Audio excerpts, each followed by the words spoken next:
Yes, thank you very much. And in the interest of disclosure, I recently became an American citizen, so actually I'm both. So I round out the panel here.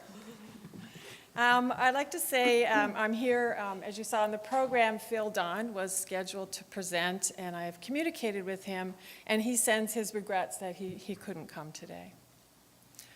And also, Phil was 100% Canadian, so I've added some American back to the panel.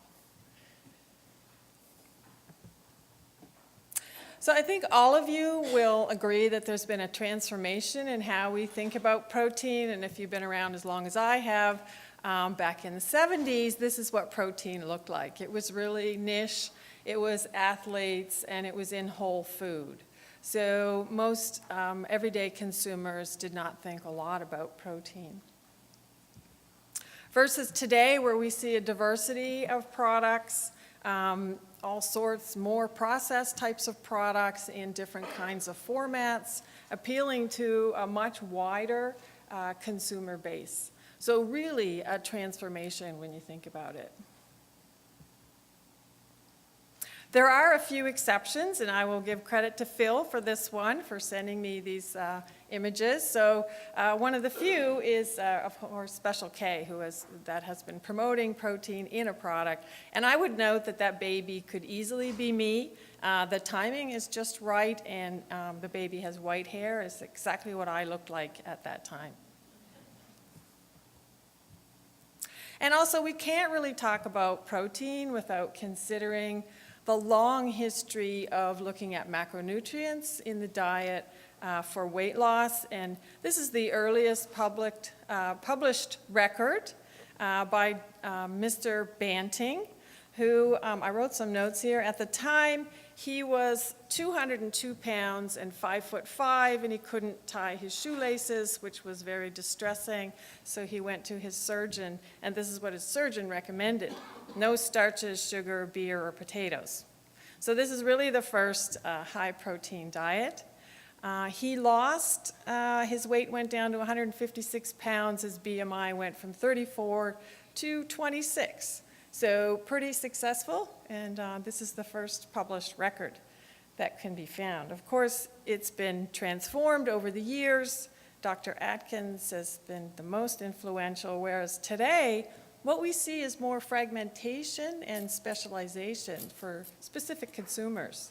So it's been morphing into all sorts of different types of high-protein diets.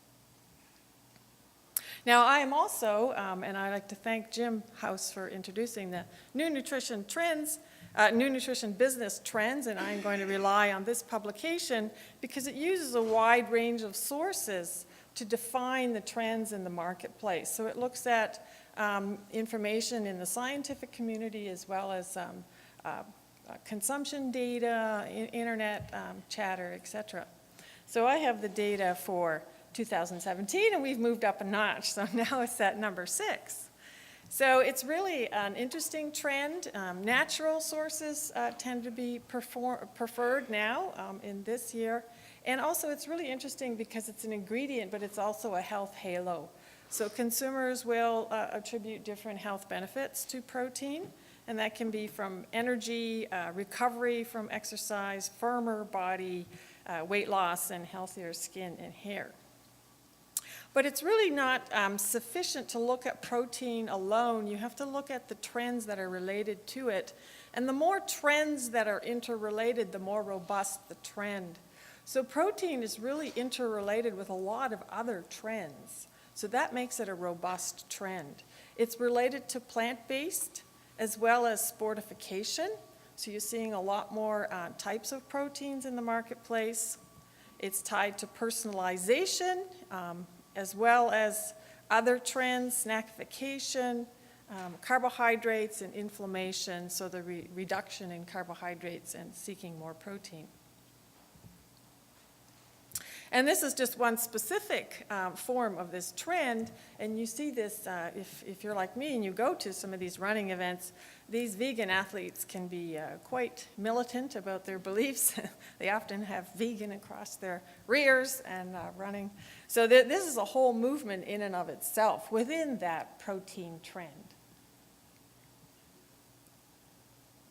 Now, when we look at the broader consumer and look in specific categories, in terms of meats, what we see is there is a desire, as I said, a strong desire for natural sources of protein, and still the most of that is coming from meat, and the greatest growth has been, meat is also still growing, even though you see plant-based coming up. There was an increase of 5% in meat consumption in the United States.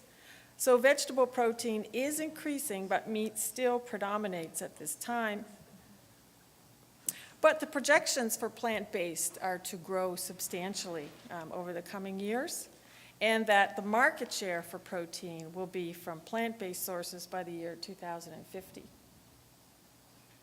In snacks, again, there's also strong growth in terms of animal-based, so foods, I'm sure you've seen these, jerky, the yogurt growth has been phenomenal, as well as various snacks. And I just picked out one example that Kraft introduced, the P3, which has grown tremendously over the last few years. And in the US, adding protein is more acceptable into a number of different foods, so you'll see it added to cereals and bakery items. And now we're seeing also the growth of plant-based, and a lot of that is in snacks and different types of ready-to-eat forms. Dairy still predominates in this sector, in the beverage sector, but there is a growing trend for non-dairy sources, and I'm sure you've walked down the dairy aisle and seen what they are. And some of this is coming from younger consumers thinking that they have issues with digesting dairy, and part of that is driving the trend. The US penetration of these dairy-free milks is pretty significant at 30%. And this stylized graphic on the bottom shows you that it's not just the beverages, it's also the yogurts and desserts and other cheeses that are non-dairy based that are growing as well. Now, I'm not going to spend a lot of time on formulation. I'm not, an expert in product development, but what I have learned is that formulating with protein is challenging. So I think others have mentioned this. You can talk about a 30% or a 30-gram load of protein, but actually getting that into consumer product that someone is going to want to purchase has some challenges. In snacks, bars, and bakery, the challenge here is water, and it competes with fiber as well. You can end up with a very hard product, and that also gets hard over time on the shelf, which is not desirable at all. Flavor can be an issue, so whey has the cleanest flavor, often used in bars. When someone wants a plant-based, it's more challenging. In breads, there tends to be a blend of proteins, and then you have to add gluten as well because it'll be too low. Beverages can be challenging. They can be gritty and astringent. Viscosity can help with that, but obviously you can't get too viscous or it'll turn into a pudding. It can also be a problem in terms of heating for long shelf life, that the stability of the proteins are effective, and that the higher the dose in a beverage, the more off notes you get, which is interesting to have a cardboard note. I don't think that that's a product that you would want to sell. Phil assures me that a lot of these problems are solvable, and this is one product, Ripple, that he cites, but as you'll see, if you look at this closely at the Ripple, it's only 8 grams of protein. If you're expecting 20 or 30 grams in a plant-based beverage, it's going to be a challenge. So we can't talk about protein either without talking about sustainability issues that are very serious. Over the coming years, this shows you what is the projected demand from both animal and plant-based proteins, which is going to rise for both. And when you look at what's required to produce animal and plant-based proteins, you all know, you've seen graphics like this, that beef is really the most inefficient way to produce protein. Chicken and pork are slightly better, and eggs, but plant-based uses the least amount of land and the least amount of water.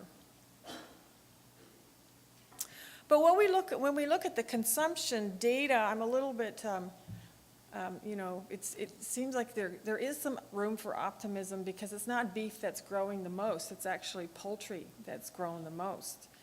over the last, this graphic is from all the way back to 1900. But the one on the bottom shows you that demand will continue to grow. So for poultry, it's going to continue to grow, but beef is also going to grow, even though it's more slowly. It's that more regions of the world and more populations are wanting beef as well. When we look at plant sources, the predominant source right now is soy. I mean, really, soy and wheat make up almost all of it.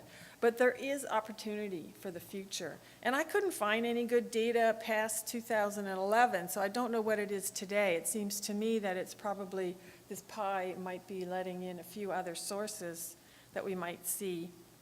And of course, pulses is one of those that may have great potential for the future. So last year was the International Year of the Pulse, and if you didn't hear about that, I guess you weren't at any meetings last year. Pulses, by the way, are dried legumes. So they're part of the legume family, but they're grown specifically to be dried. And that's what defines a pulse. They've been a staple in human nutrition for thousands of years in various parts of the world. They're affordable source of protein and also deliver a lot of micronutrients. And I know Jim mentioned the idea of complementary protein. This has been used in traditional cultures for millennia as a way to provide protein in the diet. It's usually a combination of grains and legumes to give you a complementary protein. But there's been slow growth in the production of pulses. So this is where I see there's great potential, and I know a lot of government agencies around the world are working on this to encourage production of more pulses. Actual per capita consumption has declined in countries where they become more developed. They start seeking out animal sources as well, and the traditional cuisines start to decline. So in developing countries, 80% is consumed as food, whereas in our developed countries, it's only 40%. So there's great opportunity to increase that. So hopefully we will see acceleration in coming years from pulses as a protein source. And just to show you a few statistics on this, pulses really are affordable. A 1 cup serving of chickpeas gives you almost the same calories as a 1/4 pound of beef and comparable amounts of protein, but far less fat, which is a good thing for developed countries, and 1/3 of the cost.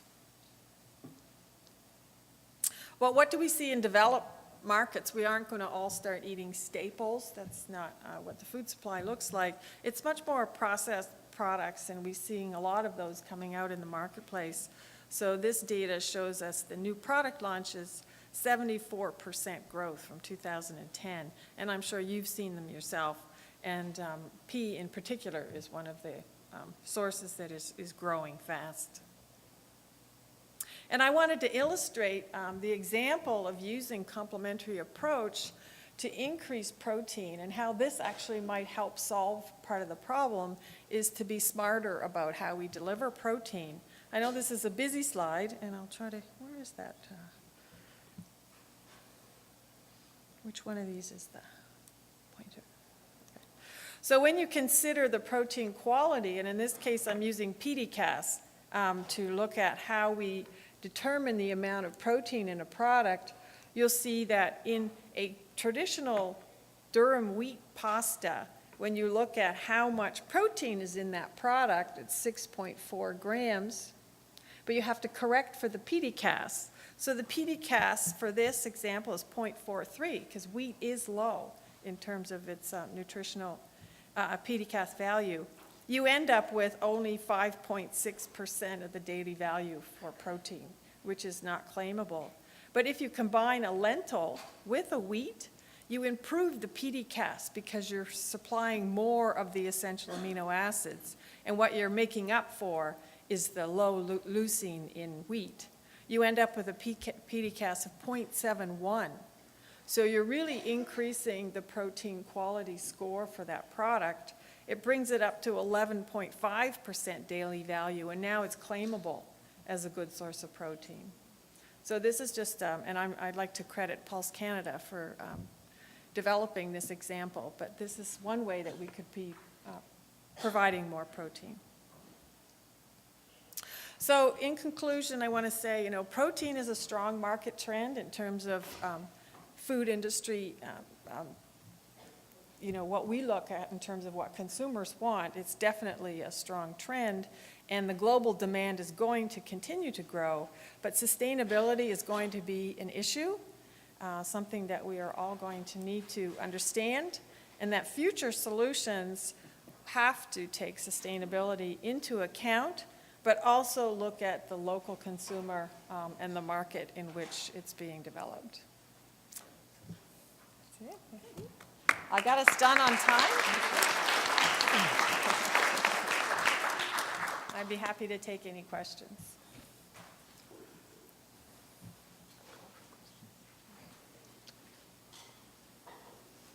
Any questions at all from the audience? I just have a quick question. Sure. Disclosure, I work for Pulse Canada. The sustainability story seems to be interesting and something that's been taking off, but in your mind, do you think the consumer is ready for linking the sustainability story to protein, and it's something that is on the horizon as a trend and something that will have some merit when it comes to... I think whenever you're talking about consumers, you have to talk about what segment of the consumer you're talking about, so probably, yes, the younger are more aware of these issues. In terms of the rest of the population, I think there's still probably some way to go. But educating the consumer is difficult, as you know, and when you're working in a consumer goods company, you don't get the opportunity really to educate the consumer. But with more and more attention in the media from agencies like yourself, as well as the FAO and, you know, media attention to what they are promoting, I believe it happens. It's just an evolution. It's going to take some time. Thank you.